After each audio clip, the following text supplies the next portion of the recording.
Good morning. My name is Shandor Gauthier. I'm a partner with Crowe Soberman LLP, the auditors of the college.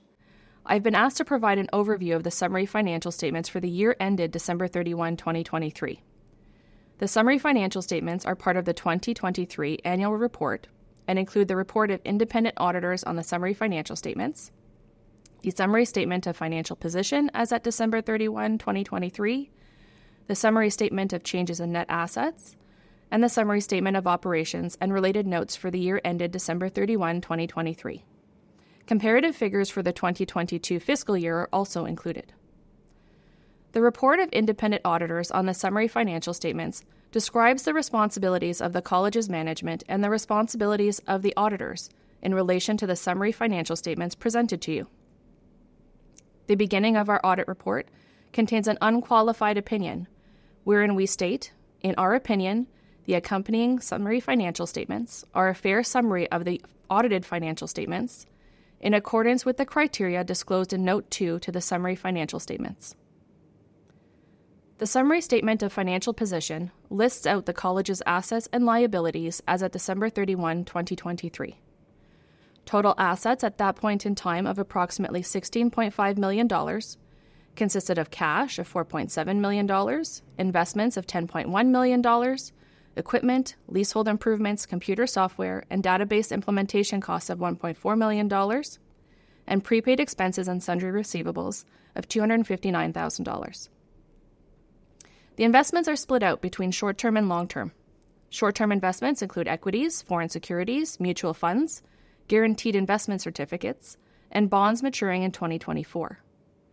Long-term investments consist of bonds maturing between 2025 and 2028. Investments are managed and maturities are staggered to ensure the funds will be available when needed. Database implementation costs is a new category and relates to costs incurred by the college to customize and get the new CRM database system ready for use. Prepaid expenses and sundry receivables consist of advanced payments for rent and database licensing fees. Total liabilities at December 31, 2023 were approximately $9.2 million. This consisted of $7.1 million of deferred revenue and $2.1 million of accounts payable and accrued liabilities.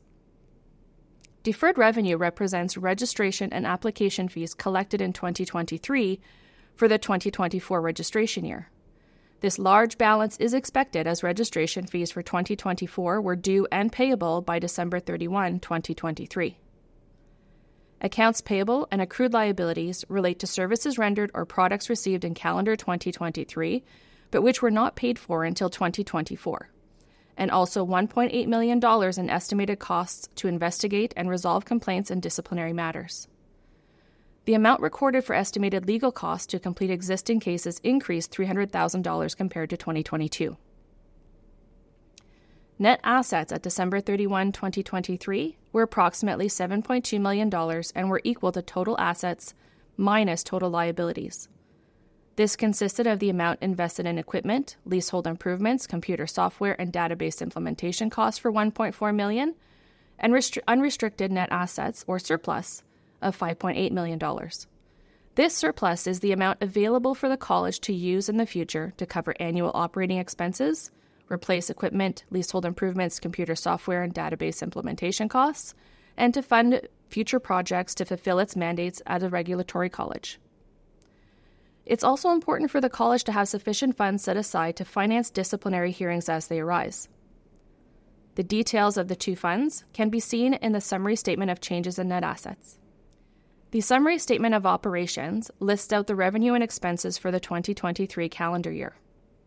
Revenues exceeded expenses by approximately $61,000. A deficit was anticipated based on the college's 2023 budget.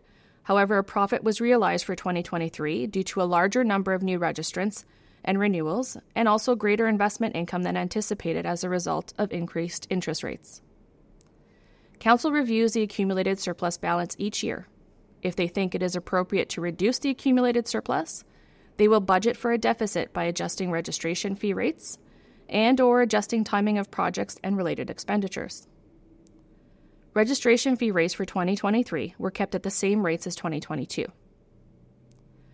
Expenses for 2023 were comparable to 2022 except for salaries and benefits, advertising and promotion, and consulting.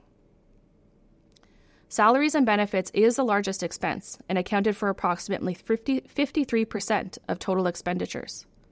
The year-over-year increase was approximately $520,000 and related to staffing changes and an increase in salaries to recognize rising inflation costs. The expense is still lower than the budgeted amount by approximately $1 million due to several unfilled positions, such as the Deputy Registrar. Advertising and promotion of $564,000 is consistent with the 2023 approved budget amount of $599,000. Consulting fees of $367,000 is $153,000 higher than the 2023 budgeted amount.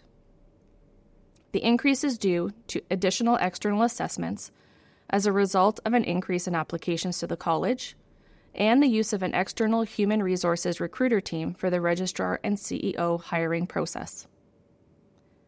Legal is the second largest expense and decreased $43,000 compared to 2022. However, it is $370,000 higher than the 2023 budgeted amount. Legal includes two kinds of legal expenses: $470,000 for regular operating legal fees, and $1.35 million for costs related to investigating and resolving complaints against registrants and disciplinary matters, and includes costs such as court fees, mediation expenses, expert witnesses, and translation costs. Legal can fluctuate as a result of the number of complex cases, as well as the number of cases overall.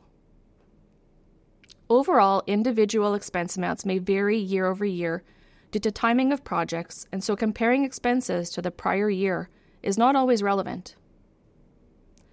My commentary on the summary financial statements was at a very high level, and we will not go further into details of individual line items. However, we would be happy to answer any questions you may have on the statements during the question period.